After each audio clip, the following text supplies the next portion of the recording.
Hello everyone and welcome to Sinful Gaming. I hope you're all doing well, I hope you're all staying safe, and most of all, I hope you're all fighting that war against the Grey.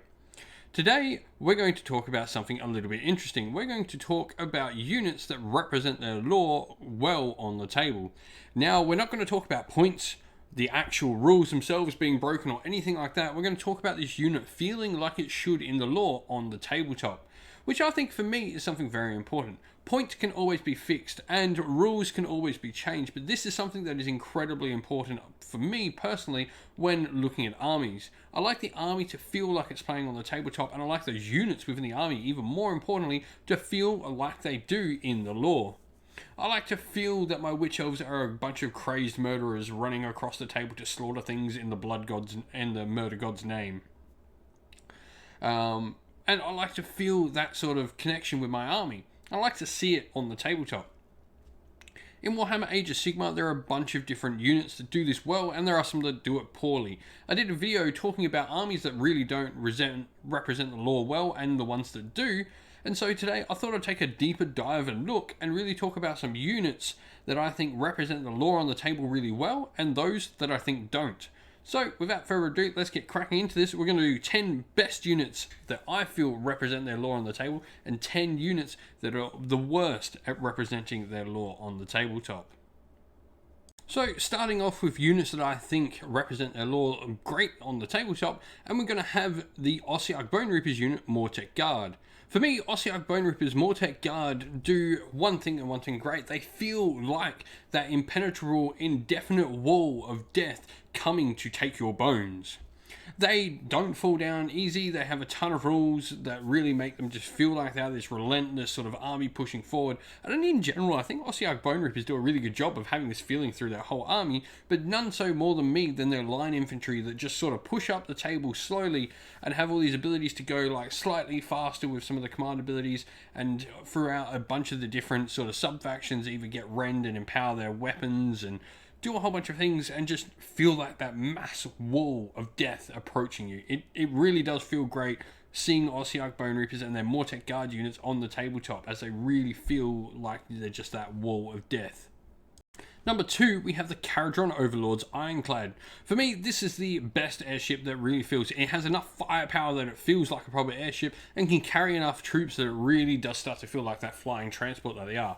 The frigate and the gun hauler are both cool in their own right and sort of do this well, but it's the Ironclad I think that does it the best out of all of them, just because of that extra transport capacity and the extra firepower on it. It really does feel like a massive heavy gunship that's transporting Kharadron around the battlefield. This is massively helped by the fly high ability that it got in the latest army book that came out. For me, that fly high ability is everything I want to see with Kharadron Overlords. Not only that, but the ability for Kharadron Overlords now to have armies almost entirely of airships, or have their army pretty much entirely put into the airships if need be. It just feels right that they are one of the best units of representing the lore on the tabletop. Number 3, we have the Lumineth Realm Lords unit, Vanari Dawnriders.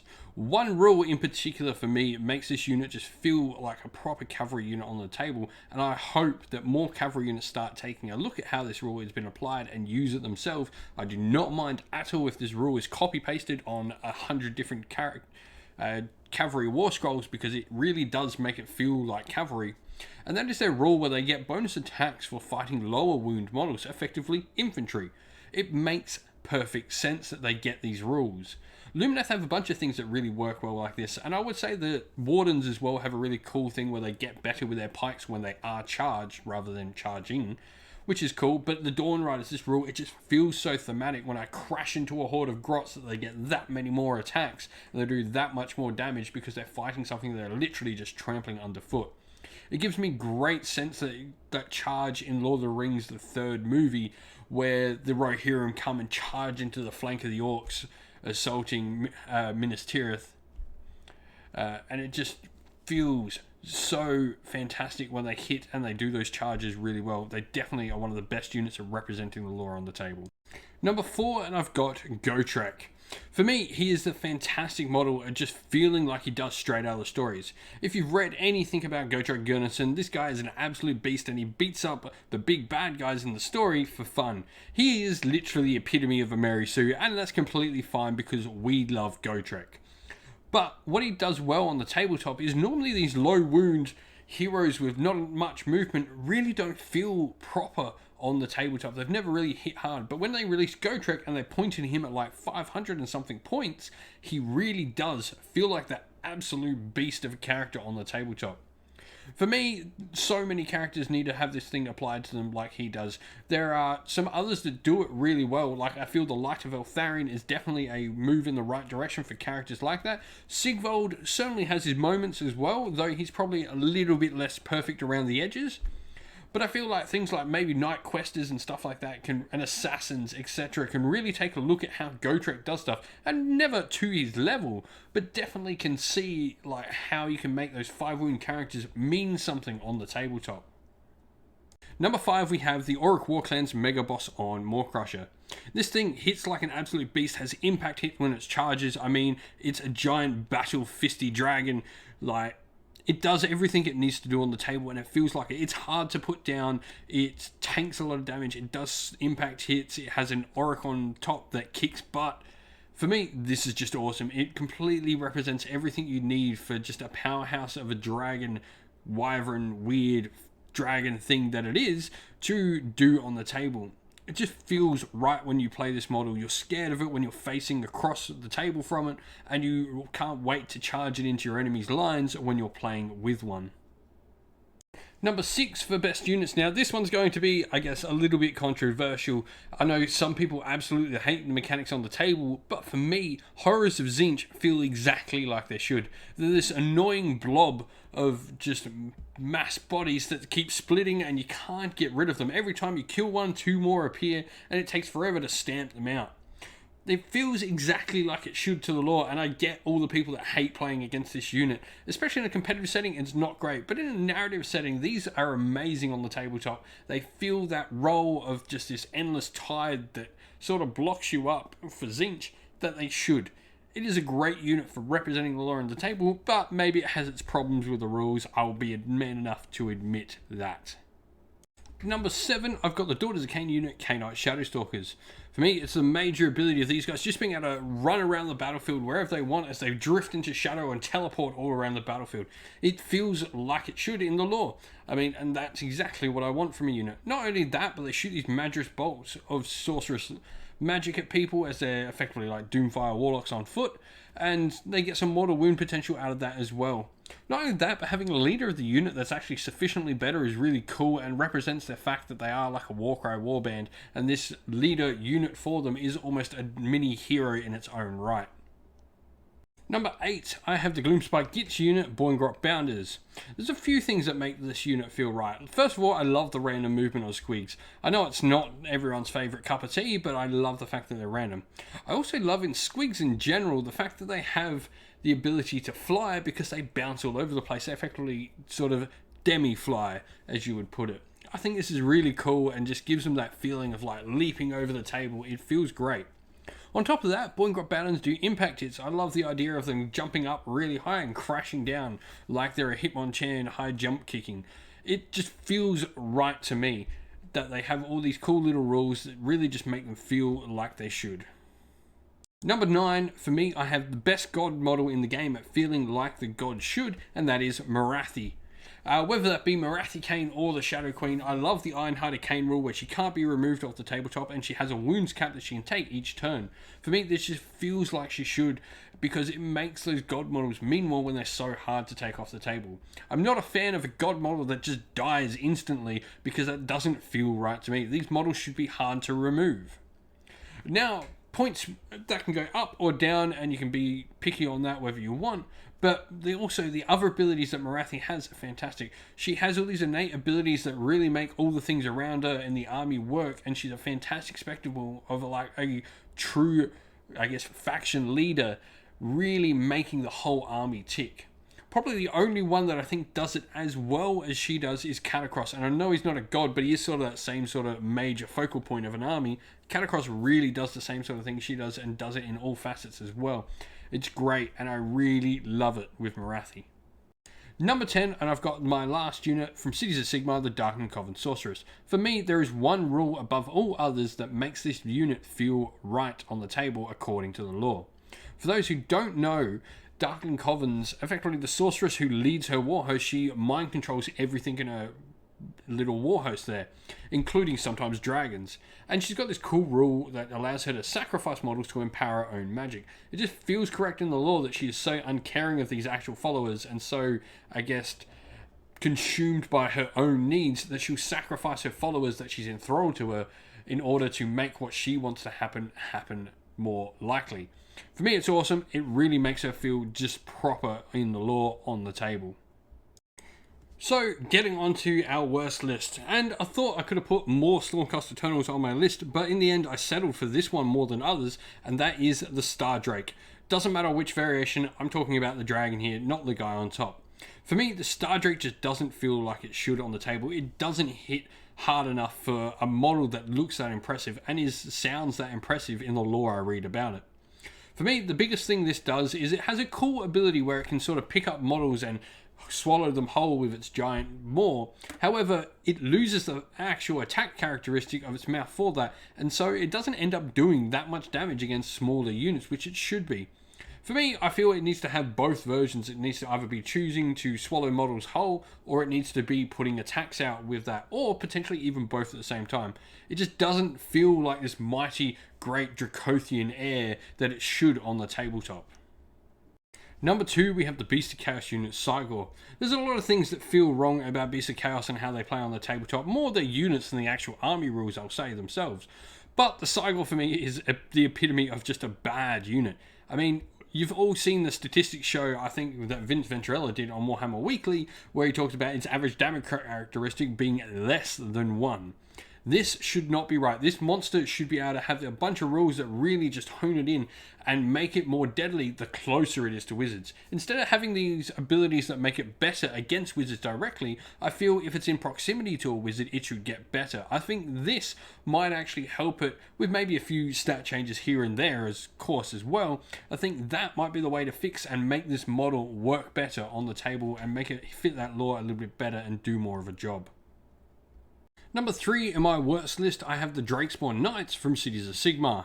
Now, I absolutely love these models and I've run them in a ton of games. You can even see battle reports on the channel with them. However, for me, they don't feel like they should on the tabletop. Now, the big reason for this is they're actually like a defensive sort of cavalry unit, which is weird. They only have 1 attack from the riders and the mounts are so-so. They're riding giant lizards, and in the lore, they've actually changed up what they are, and they're sort of like these dragon, sort of demi-dragon kin. So I feel they're missing a few things that really make them feel like that. For one, I feel maybe a breath weapon on these can make these a little bit more offensive and give them a real difference from other cavalry units in Cities of Sigmar. Not only that, but make the mount good. Make it have some rend, make it have a few different attacks, make them more of a heavy cavalry option on a smaller cavalry base. I think it would really be something to differentiate them from other options in the book. Now, the rider himself, just give him 2 attacks. I think that's plain and simple. He needs just that extra attack or make him do more damage all the time. They just don't hit hard enough. They feel weird being a defensive unit to me and it doesn't feel right. Worst, number 4, I've got the Sylvaneth unit, the True Lord Ancient. Why is this model not a dual caster? It's this 1,000 millennia year old tree lord who's literally knows the entire forest back to front and is this sage council member of Ilariel herself. Why is he a 1-cast wizard? And a 1-cast wizard with no bonuses. I think I could forgive maybe the 1-cast if he had the bonuses, because maybe it's that he's so slow and ponderous that he's only casting 1 spell, but it should be done with more power than what he does then. Like, he sort of takes his time to cast 1 spell, maybe he gets like a couple of bonuses to it as well, and that might make it seem a bit more lore-like if he was a 1-cast. But for me, I feel that he needs to be a 2-cast wizard, and with some bonuses on top of that. I really don't think he represents the lore in any way like he should. He's got some cool abilities like the ground shaking stomp I really like with Tree Lords. In general, I love that rule, but for me, it's just that thing where he just doesn't represent that sage ancient wizard that he should at all. Number 5 in my worst list, and we've got back-to-back Sylvaneth units, but for me, now, how I said everything about how good Morathi is as a god in my best, Ilariel is everything that shouldn't be for a god model. She dies so easily it's not funny. I have taken her down with Swordmasters, and the old Swordmasters at that. Like, she just doesn't do anything near what she should at all. She really doesn't feel like a god on the tabletop. She's supposed to be this goddess of life, and she doesn't give off that feeling at all. Like, none of her abilities really push that. She's supposed to be this ancient elven wizard as well, and that doesn't get felt across the tabletop at all either. Really, for me, this is almost the worst model in the game for representing the lore on the tabletop. Number 6 in my worst list, and we've got the Hedonites of Slaanesh unit, Slangor. Now, this one probably is no surprise to anyone. When the Hedonites of Slaanesh book got revealed, people weren't exactly happy with the book in general, but I don't think anyone at all can defend Slangor. For me, they're just terrible.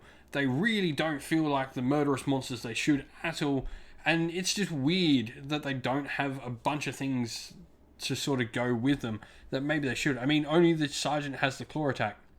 I look at the Slangor scroll, and then I look at the single Slangor that's in the Underworld's warband, and I see massive differences between the two that make the Slangor unit just not seem correct compared to the Slangor that's in the Underworld's warband. For me, they've just completely missed the mark with Slangor, and on top of that, the fact that they can't be taken in Beasts of Chaos, and also that Beasts of Chaos in general lost all that Hedonites rules for no reason, I think. For me, Slangor just don't feel right. Number 7, I have the Slaves to Darkness unit, Chaos Warriors. Now, I should say that when I was doing this video, I was thinking of a few other Slaves to Darkness units that really don't feel like they should on the tabletop. And for me, Daemon Princes and Bielakor were definitely top of that list. However, with the change to Bielakor hopefully coming with his new book, I think he gets a pass. Mostly it was due to just that tiny model size. Anyway, on to Chaos Warriors. Now, part of the reason I don't think Chaos Warriors are great is maybe because another unit is so terrible at it as well, and that is Marauders. So I think Marauders deserve a mention here alongside Chaos Warriors. Marauders are way too powerful for what they should be, and they do too much work, while Chaos Warriors are not nearly enough power and just don't do anything. For me, this is supposed to be the hordes of chaos that literally destroyed the old world, and they are supposed to be these feared warriors. They just don't feel like that on the table at all in any way. They really need some sort of potential offensive buff for me to make them feel like they should in the lore on the tabletop. Now, returning to Stormcast Eternals for number 8, I have the Knight Questor. Now, I talked a little bit about this model in my description of Gotrek in Best, and pretty much it does everything that Gotrek doesn't do. It really just doesn't feel like that sort of lone, destructive hero that they're meant to be in the lore. I feel Stormcast Eternals Knight Questers should be that little bit more powerful, have some more great defensive buffs, and really have some offensive buffs that really make them go after a character. I'm talking about something really powerful. Pop them up to 200, 220 points and make them worth those points. I feel these characters are supposed to be the lone warriors Sigmar has entrusted above all others that go out and fight his battles against particular foes that an army couldn't get to. They're supposed to be powerful, make them powerful. Number 9 in my worst unit is the Blades of Khorne unit, Blood Warriors. These are supposed to be Khorne's elite warriors. They're supposed to be Chaos Warriors fueled with the Blood God's rage. For me, they just don't feel like it at all, and nothing says this worse than their 4s to hit. I don't get why they have 4s to hit. These should be 3s to hit on these models. There's no doubt in my mind that that should be it, and they need to just hit harder. They do have some cool rules, but they're majorly let down by just the low statistical rolls that they get. The fighting when they die roll is cool, but for me, it's just the fact they do nothing, even with that just makes them not fit the lore at all. And the last unit to make my worst list is, well, I put Sons of Behemoth in my worst armies that fit the narrative, so it only makes sense that the Mega Gargants wind up here. For me, they just don't feel like they should. I get that Sons of Behemoth are good on the table, like the fact they counter so many models they can just move on to objectives and win games by that way, but they just don't do the damage I envisioned Mega Gargants doing. Damage 2 for me just doesn't feel right at all. I don't get it, and nothing they do really makes them feel like proper giants. I think there's some serious thought that needs to go into them and really make them feel like the monsters they should. I don't care if they're 700 points each. If they need to go up points, they need to go up points, but make them feel like the giant destructive monsters they are. Well, that's my list, and I'd love to hear from everyone else and know your picks for some of the units you think best represent the lore on the table and others you don't. I'd also like to hear if you think I'm wrong on any of my opinions because, well, the only way you create better opinions is by having discussion with others. But all in all, like, I am generally happy with most models in Age of Sigmar and how they feel in the lore on the table, and you can play around that. But I feel there's some that should be changed and some that really do it well, and I feel that should be noted. So I'd love to hear your picks. Anyway, leave them in the comments below. Let us know. Love to hear from you all. Well, thank you all for watching. We hope you enjoyed the video, and if you did, please don't forget to leave a like and subscribe to the channel. If you'd like to come chat more with me and other members of our little community here at Sinful Gaming, you can do so by coming and joining our Discord server, which you'll find a link to in the description of the video. While you're on YouTube as well, go check out my featured channel section, which contains a bunch of other fantastic Age of Sigmar content creators doing everything from battle reports, tactical videos, lore videos, painting tutorials, and more besides that. Lastly though, we'd like to give a shout out to everyone who helps support the channel via Patreon and YouTube members. Thank you to James, AJC, JC, Christian Weir, Soren, Kenny Lowell, Outer and Shot First, Chaospawn, James Crowder, and Andrew Bowen. Thank you all so much for your support. And if you'd like to help support the channel like these fine people do, you can do so by clicking once again on the links down in the description of the video to either YouTube members or Patreon. Thank you all for supporting the channel though, watching the content. Have a nice day, stay safe, stay well, and most of all, keep fighting that war against the Grey. Ciao for now.